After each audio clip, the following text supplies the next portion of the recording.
Good morning, welcome to Jamaica.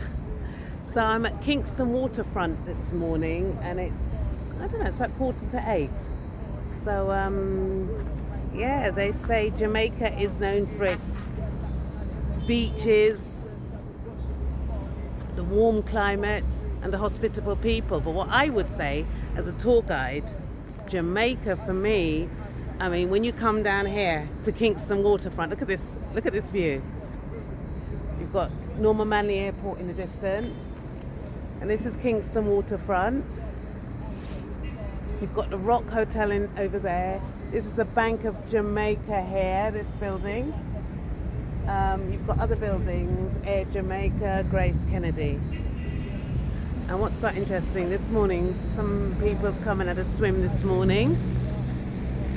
And what I like about downtown Kingston, and I think a lot of the visitors, you've got your National Gallery of Jamaica, your museum, National Museum of Jamaica, Institute of Jamaica. You've got the art district, Water Lane, the murals. There's a lot to see downtown. There's lots to explore.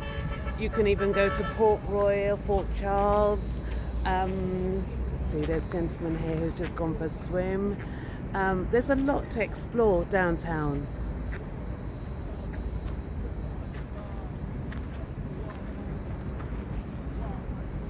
So yeah, give us a call, Onestop Cultural Tours Jamaica. Come, let's have a visit. Yeah, this is lovely. This is really beautiful. It's priceless. You're right here in the heart of the business district. People working, people coming to work, and you've got this, the calm.